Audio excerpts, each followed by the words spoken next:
Turn as Justin Parker joins us now. He is the interim head baseball coach at Mississippi State. 4 wins and no losses, which I think the math checks out. That's about as good a start as you can have as the head coach. Justin, really appreciate a few minutes of your time this afternoon. What a weekend for your ball club to go out and get 3 in the SEC. Had to wait a day to get the weekend started. Incredible atmospheres, just a lot of fun, or at least I would think it had to be all the way around. Oh, it was a lot of fun once we got the game started. Tough week, all in all. So I think our guys, really look forward to the distraction of getting back out there on the field, playing with each other. They played well. We played well together. Of course, got a big time wake up call earlier in the week, and the guys just did a really nice job of rallying and found a way to win. Win 3 games this weekend against a really, really tough opponent from a play style standpoint, and having to do it in about 24 hours. I think it was a good weekend all in all. That's a really interesting way you phrase that, the distraction of playing baseball, because distraction is probably a word that a lot of people would use for the past week that was, with all the changes that took place and trying to everybody come together and play hard. How'd you deal with the last week, from the time you got the news on Monday until you're rolling out there on Tuesday for a midweek game and then moving toward an opening weekend? Well, one, we have a really mature and really good group of veteran leaders, that frankly love Coach Lemonis, to be honest with you, and we all do. And so the news was hard on Monday. We took the rest of the day off Monday. Tuesday, honestly, we were kind of just picking up the pieces and hoping that 6 o'clock rolled around quick. And again, just felt like, once the game started, we're all back in our element. The coaching staff has rallied. We've rallied together. The players have kind of rallied together. The work week looked a little bit disjointed, from a standpoint that we're off Wednesday and then, had our game moved from Friday to a doubleheader Saturday. But, once the game started, I think everyone was back in their element. It wasn't a lot of the focus on the big picture. It was just trying to win tonight. And, again, that was really what we needed. Coach, when you look at the stats from your bullpen this weekend, you have to be pretty impressed with them. 15 innings pitched, and they didn't give up a single run, as opposed to the previous 2 weekends, 23 innings pitched, and they gave up 33 runs. Was it just as simple as they pitched better, or was there something different in your approach this weekend and what your guys were doing there in the bullpen? Well, I think in most cases, it's such a complementary game and complementary sport. I think it's a lot of factors, coupled together. I think we defended better. I think we were certainly better on the mound. The matchup benefited us a little bit better. I think we were definitely tougher with 2 strikes, tougher with guys in scoring position. I told the group, we felt like one of the strengths of our team all fall was our bullpen, and we felt like that for the first half to 2/3 of this year. And then, we had the 2 weekends that didn't go our way, and we had mainly we're plagued by the big inning. And we felt like if we could just kind of stymie that big inning and negate that big inning or mitigate it at least to some degree, we felt like, we're doing exactly what we hope to do. And we kind of flipped it, got back to the basics this week, got guys in there in the right matchups, got a couple guys hot and got them going and kept them in there and rode them out. Nate Williams throwing a little bit longer than he had, Ryan McPherson throwing a little bit longer.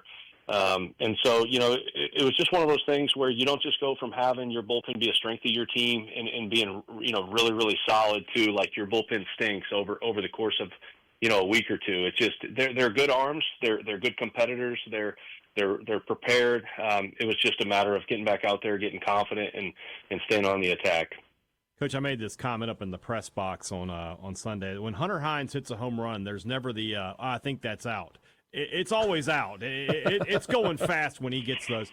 As he gets closer to becoming the all-time home run leader here at Mississippi State, what are you getting from him in the locker room in this time of transition? What kind of leader is he? Well, you know what? He's a lead by example guy. I think a lot of guys really look to him, and they're carefully watching him. They carefully watch how he handles things, how he prepares. They watch how he prepares and goes about his business in pregame. They watch his at-bats.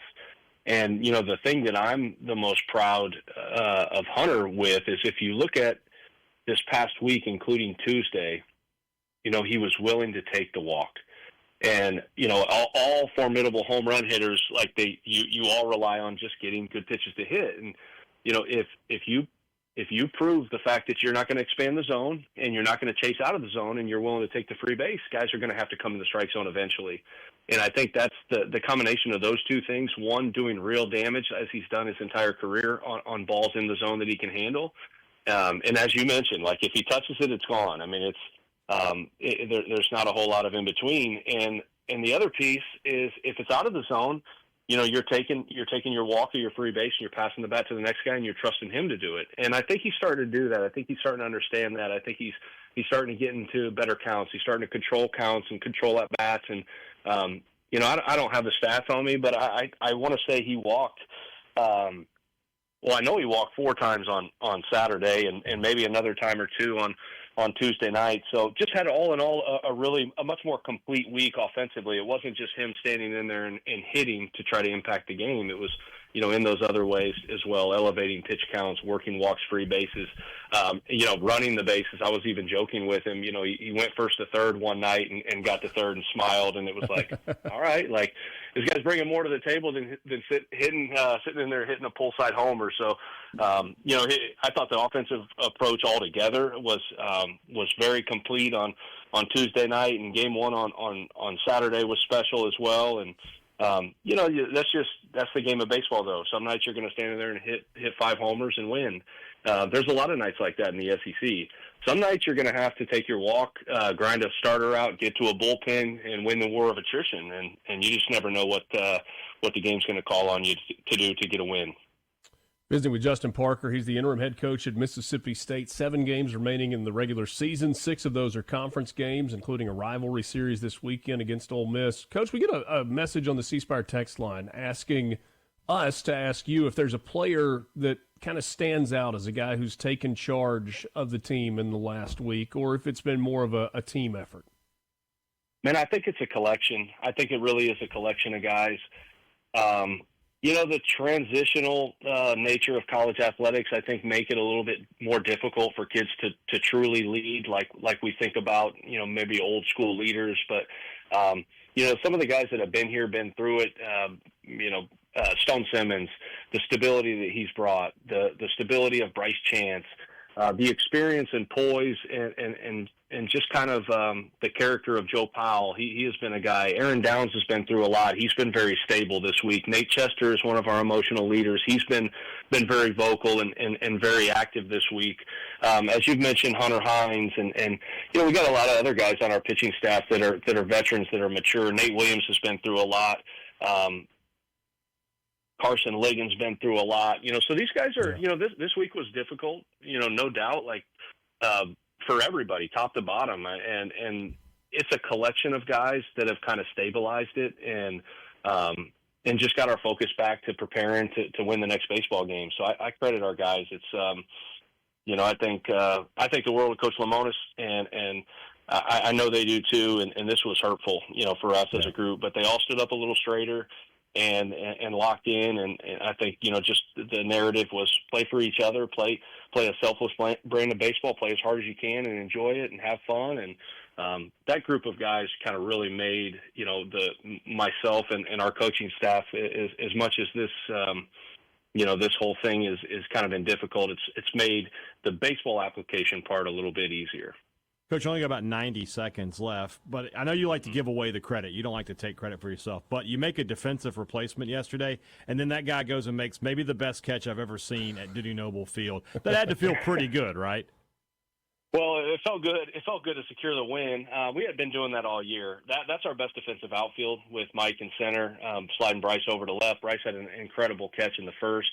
And then Ross has played a really good defensive right field. He's such a good athlete. So that was our best defensive outfield. We were kind of in win mode at that point, just trying to play our defenders, and he made a heck of a play.